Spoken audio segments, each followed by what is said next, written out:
میں اس کی مدد نہ کر سکوں، اس لیے وہ نیند آنے کے باوجود بھی یہ کوشش کر رہا تھا کہ وہ نہ سوئے۔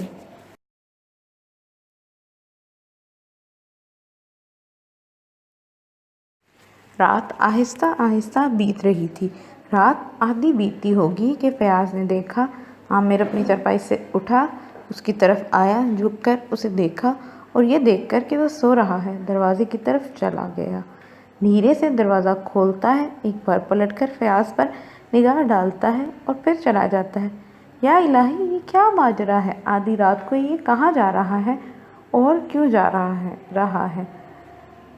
عامر آدھی رات گزر گئی ہے تو عامر اٹھا اور وہ دیکھ رہا ہے کہ میرا دوست سو رہا ہے۔ اس نے اس کو چیک بھی کیا، اس کو دیکھ کے آیا کہ آیا وہ جاگ رہا ہے یا سو رہا ہے، اور پھر چپکے سے وہ دروازہ کھول کر باہر نکل گیا۔ اب ایسا کیا ہے کہ وہ چھپا رہا ہے اپنے دوست سے؟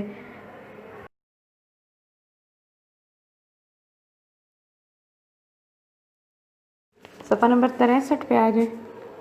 فیاض کے دل میں ایک کشمکش سی جاری تھی۔ جی تو اس کا چاہتا تھا کہ فوراً اسے آواز دے اور اس سے پوچھے یہ کیا حرکت کر رہے ہو تم، مگر اس کے ساتھ ہی اسے خیال آیا کہ دیکھوں وہ اپنی چارپائی پر لیٹا رہا، مگر زیادہ دیر تک لیٹے رہنا اس کے لیے مشکل تھا۔ کہ اس کو تجسس تھا کہ کیا کروں، اس کو مجھے بتا کے جانا چاہیے تھا، یہ کیا کر رہا ہے۔ اس کو تعجب ہو رہا تھا، اس کو پریشانی ہو رہی تھی، غصہ بھی آ رہا تھا کہ میرا دوست ایسے کیوں کر رہا ہے۔ وہ چاہتا تھا کہ میں سویا رہوں، لیکن اس کو فکر ہو رہی تھی، پریشانی ہو رہی تھی، اسے لیٹا بھی نہیں جا رہا تھا۔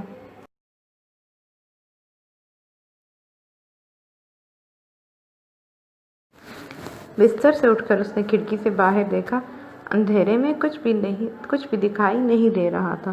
اس نے اپنے تھیلے میں سے ایک ٹارچ نکال لی، چند منٹ کمرے میں ٹہلتا رہا۔ طرح طرح کے خیالات اس کے ذہن میں آ رہے تھے۔ سوچتا تھا اس بوڑھے آدمی نے اسے نئے شہر کی خاص دکاندار کا پتہ بتایا ہوگا جہاں سے اعلیٰ درجے کا سامان مل سکتا ہے، اور عامر رات کے اندھیرے میں چلا گیا ہے تاکہ صبح جیسے ہی اس کی دکان کھلے وہ ڈھیر سارا سامان خرید لے۔ یا یہ بھی ہو سکتا ہے کہ اس نے اسے کوئی اور بات بتا دی ہو، لیکن وہ بات کیا ہوگی اس کی سمجھ اسے نہیں آتی تھی۔ وہ رہ نہ سکا، ٹارچ جیب میں ڈالی، اپنے کمرے سے نکل کر سیڑھیاں طے کر کے نیچے آیا اور سرائے کے بڑے دروازے کی طرف جانے لگا۔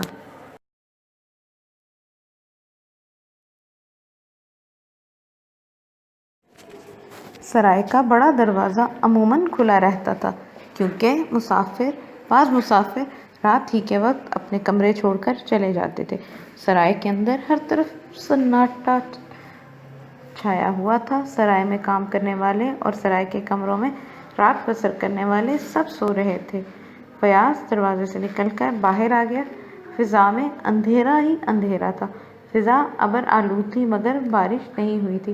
یہ بارش کا موسم بنا ہوا تھا لیکن ابھی بارش برسی نہیں تھی، بادل آئے ہوئے تھے۔ دروازہ کھلا ہونے کی وجہ سے اور سب لوگوں کے سونے کی وجہ سے ہر طرف خاموشی ہی محسوس ہو رہی تھی، ہر طرف سناٹا تھا اور اندھیرا تھا۔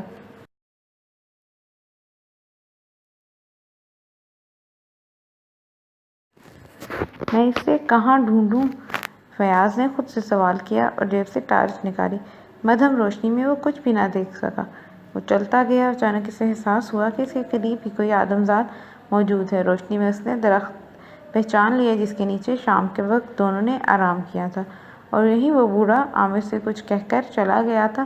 وہ آگے بڑھا اور آگے بڑھا۔ ہیں یہ کیا؟ اس نے دیکھا کہ ایک شخص سخت ڈر سے بے قرار ہو کر ہائے ہائے کر رہا ہے۔ اس نے سانس روک کر دیکھا، وہ شخص عامر تھا۔ یا اللہ، یہ کیا ماجرا ہے؟ عامر کو ہوا کیا ہے؟ عامر ایک گھڑے کے کنارے پڑا تھا۔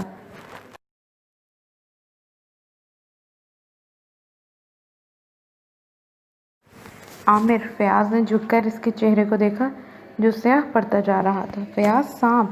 عامر فکرہ مکمل نہ کر سکا۔ فیاض نے سمجھ لیا کہ وہ کہنا چاہتا ہے کہ سانپ نے مجھے کاٹ کھایا ہے۔ خدا کے لیے کچھ کرو فیاض! عامر نے بڑی مشکل سے کہا۔ فیاض کو فوراً خیال آیا کہ اگر اسے بہت جلدی اس کا علاج نہ ہوا تو یہ مر جائے گا۔ اس نے ٹارچ منہ میں تھامی، دونوں ہاتھوں سے اپنے دوست کو اٹھا کر پیٹھ پر لادا اور نئے شہر کی طرف چلنے لگا کہ اس نے وقت ضائع کیے بغیر اپنے دوست کو اٹھایا اور اس کو لے کے چل پڑا کہ اس کو ابتدائی ترین امداد دے سکے کہ اس کی جان بچ جائے۔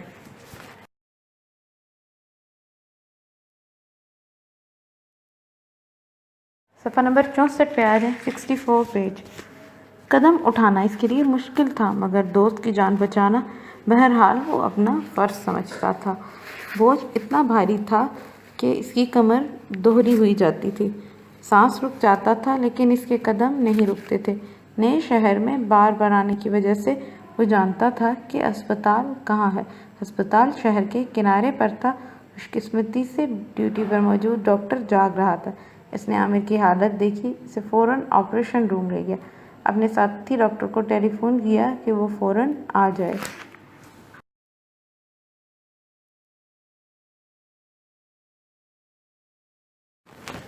اب مریض خطرے سے باہر ہے، چند منٹ گزر جاتے تو مر گیا ہوتا۔ ڈاکٹر کے منہ سے یہ الفاظ سن کر فیاض کی جان میں جان آئی۔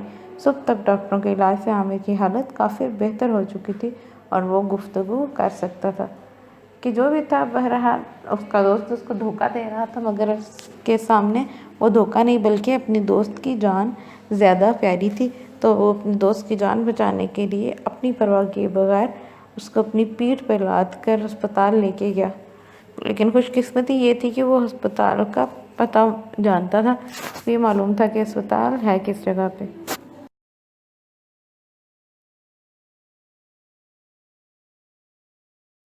صفحہ نمبر 65 پہ آ جائیں، 65 پیج پہ۔ فیاض نے ڈاکٹر سے مزید علاج کے لیے نسخہ لکھوایا اور ٹیکسی میں اپنے دوست کو لے کر شہر کی طرف روانہ ہو گیا۔ راستے میں فیاض نے عامر سے کچھ کہنا سننا مناسب نہ سمجھا۔ عامر کچھ بتانا ضروری سمجھے گا تو خود ہی بتا دے گا، میں کیوں پوچھوں اس سے۔ گھر پہنچ کر فیاض نے اطمینان کا سانس لیا کہ اس کے دوست کی زندگی بچ گئی ہے۔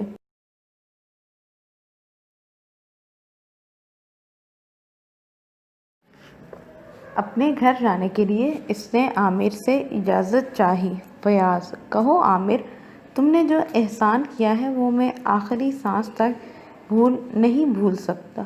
یہ میرا فرض تھا جو میں نے ادا کیا ہے عامر، تم پر میں نے کوئی احسان نہیں کیا۔ اگر میری ایسی حالت ہوتی تو تم بھی یہی کام کرتے جو میں نے کیا ہے۔ ہم دوست ہیں، کوئی غیر تو نہیں ہیں۔ عامر اٹھ کر بیٹھ گیا۔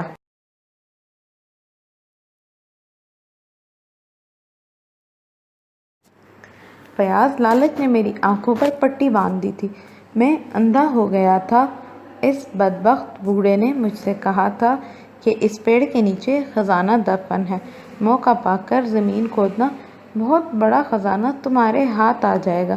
میں نے تم سے اس کا ذکر نہ کیا اور آدھی رات کو زمین کھودی اور سانپ نے کاٹ کھایا۔ تم رحمت کے فرشتے بن کر آئے، میری جان بچ گئی، ورنہ اب تک میرے بچے یتیم ہو گئے تھے۔ کہ لالچ بری بلا ہے، لالچ ہمیں اندھا کر دیتا ہے، لالچ کی وجہ سے ہم بہت نقصان اٹھاتے ہیں، اس لیے ہمیں لالچ نہیں کرنا چاہیے، کسی بھی معاملے میں ہمیں لالچ نہیں کرنا چاہیے۔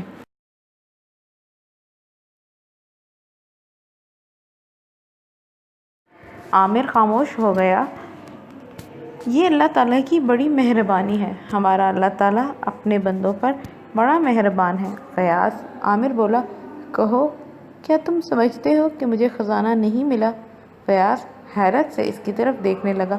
یہی حالت عامر کی بیوی اور بچوں کی تھی، سب اسے بڑی حیرت سے دیکھنے لگے۔ مجھے خزانہ مل گیا۔ فیاض حیران پریشان اسے دیکھتا رہا۔ یہ ہے میرا دنیا کا سب سے قیمتی خزانہ، ایک سچا اور ہمدرد دوست دنیا کا سب سے بڑا خزانہ ہے۔ عامر نے فیاض کا ہاتھ پکڑ لیا تھا اور اس کی آنکھوں سے خوشی کے آنسو بہہ رہے تھے، وہ بہت زیادہ خوش ہو گیا تھا۔ اس نے کہا کہ مجھے خزانہ جو دنیاوی معلومات کی صورت میں تھا وہ بے شک نہیں ملا، لیکن مجھے حقیقی خزانہ جو ایک ہمدرد اور نیک دوست کی صورت میں ملا ہے وہ بھی کچھ کم نہیں ہے۔ تو جو ہمارے دوست ہوتے ہیں وہ ہمارے لیے خزانے کی مانند ہوتے ہیں، لیکن اچھے دوست کیونکہ دوستوں کی وجہ سے ہم پہچانے جاتے ہیں، تو اگر ہماری کمپنی یا ہمارے دوست اچھے ہوں گے تو ہم اچھے شمار کیے جائیں گے، اور اگر ہم بری صحبت میں پڑیں گے تو ہم یقیناً گمراہ ہو جائیں گے، سیدھے راستے سے بھٹک جائیں گے۔